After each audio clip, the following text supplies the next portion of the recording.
নমস্কার বন্ধুরা, কিচেন ক্রাভিংসে আরও একটি নতুন পর্বে সবাইকে স্বাগত জানিয়ে আবারও হাজির হয়ে গেছে একটা নতুন রেসিপি নিয়ে। একদম ভিন্ন স্বাদের রেসিপি, সেটা হলো চুই ঝাল দিয়ে দেশি চিকেনের রেসিপি।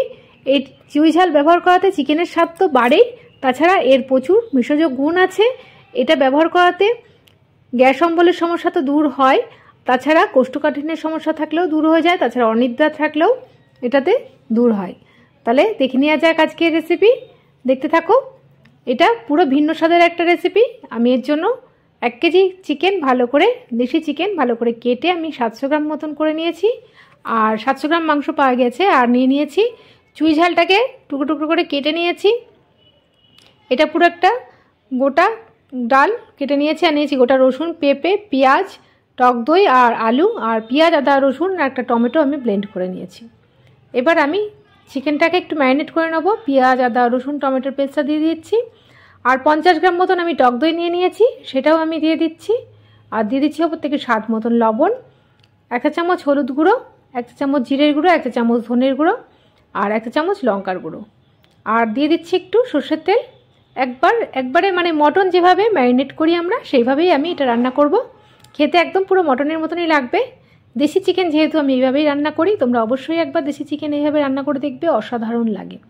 আর সঙ্গে তো চুই ঝালটা দিলে আরও ভিন্ন স্বাদের হয়েছে রান্নাটা।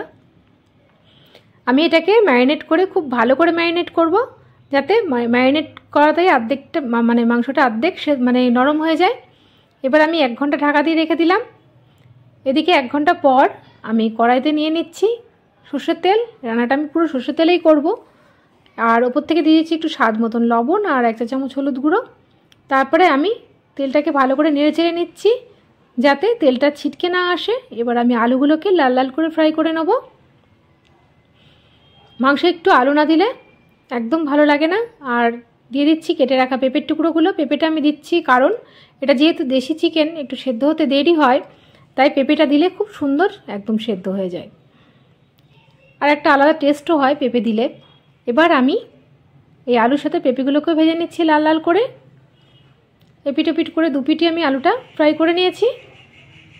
এবার আমি একটা পাত্রের মধ্যে আমি এগুলোকে তুলে নিচ্ছি, আলু আর পেঁপেটাকে।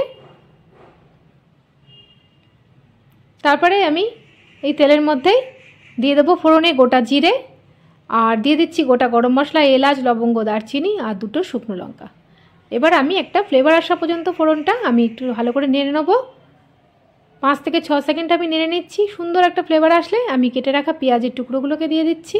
আমি একটা পেঁয়াজ আমি টুকরো করে রেখেছিলাম, সেটাকে আমি ফ্রাই করে নিচ্ছি গোল্ডেন ব্রাউন কালার করে।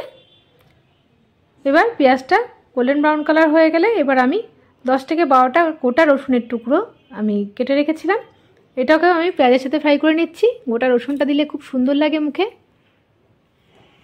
এবার আমি ম্যারিনেট করা চিকেনটাকে দিয়ে এবার আমি সুন্দর করে এটা কষিয়ে নেব। এটা একটু টাইম লাগে, মটনের মতনই টাইম লাগে।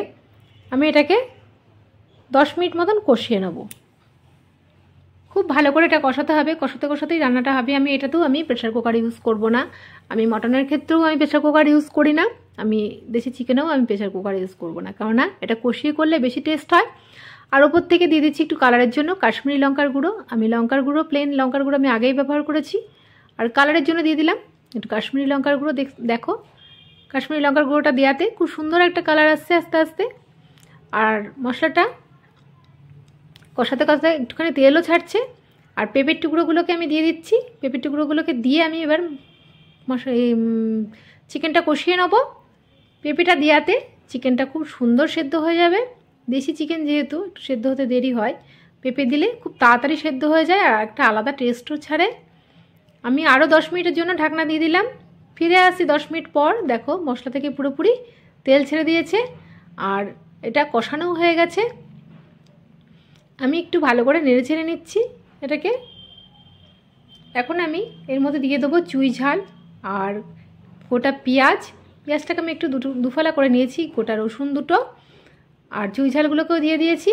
এই চুই ঝালটা রান্নায় দিলে খুব সুন্দর একটা ফ্লেভার তো আসে, একদম গোলমরিচের মতন একটা ফ্লেভারও আসে, একটু ঝালঝালও হয়। আর এই ঝালটা খুব বেশিক্ষণ স্টে করে না, একটু মুখে প্রথমে ঝাল লাগে, কিছুক্ষণের মধ্যে ঝালটা কমে যায়। আর এটা দেওয়াতে তো আগেই বলে দিয়েছি গ্যাস অম্বলের সমস্যা থাকলে তাড়াতাড়ি নিরাময় হয়। আর কোষ্ঠকাঠিন্য থাকলেও খুবই তাড়াতাড়ি সেরে যায়। এবার আমি আলুগুলোকে দিয়ে ভালো করে কষিয়ে নিচ্ছি। এই চুই ঝাল তো আমরা সবসময় পাই না, বাজারে পেয়েছি, তাই আমি তোমাদের নিয়ে আমি এটাকে রান্না করে দেখাচ্ছি। আর এটার তো প্রচুর গুণ। দেখো আমি ওপর থেকে একটু গরম জল দিয়ে দিলাম, এটা কষানো হয়ে গেছে পুরোপুরি, কষাতে কষাতে অর্ধেক সেদ্ধ হয়ে গেছে। এবার আমি ঢাকনা দিয়ে দেবো, আর ওপর থেকে আরেকটু আমি স্বাদ মতন লবণ দিয়ে দিচ্ছি, একটু লবণ কম ছিল। তারপরে আরও 10 মিনিটের জন্য আমি ঢাকনা দিয়ে দিলাম। দেখো ফিরে আসি 10 মিনিট পর। আমার টোটাল 30 মিনিট দেখো আমার এটা রান্না করতে টাইম লেগে গেল। এবার আমি ওপর থেকে দিয়ে দিচ্ছি একটু শাহি গরম মশলা, এটা ফ্লেভারটা খুব সুন্দর আসে। আর দিয়ে দিচ্ছি একটু ধনেপাতা। সর্বশা করলে এটা রান্না করতে প্রায় 40 থেকে 45 মিনিট লাগে, আলু ভাজা দিয়ে পুরো কষানো পর্যন্ত, রান্না শেষ হওয়া পর্যন্ত। এটা অনেকটাই টাইম লাগে, একদম মাটনের মতন। দেখো এবার আমি একটা পাত্রের মধ্যে সার্ভ করে নিচ্ছি। দেখতে কতটা লোভনীয় হয়েছে দেখতেই পাচ্ছ। তোমরা অবশ্যই একবার এইভাবে দেশি চিকেন হোক, এমনি নর্মাল চিকেন বা মাটন, একবার চুই ঝাল দিয়ে রান্না করে দেখবে, দারুণ হয়। দেশি চিকেন হলে তো কোনো কথাই নেই। আশা করছি রেসিপিটি সকলের ভালো লাগবে। ভালো লাগলে লাইক কমেন্ট শেয়ার করার অনুরোধ থাকলো। পাশে থাকা বেল আইকনটি প্রেস করে সঙ্গে থাকবে নেক্সট রেসিপি দেখার জন্য। নেক্সট রেসিপির আমন্ত্রণ জানিয়ে এখানেই বিদায় নিলাম। ভালো থাকবে, সুস্থ থাকবে, ধন্যবাদ।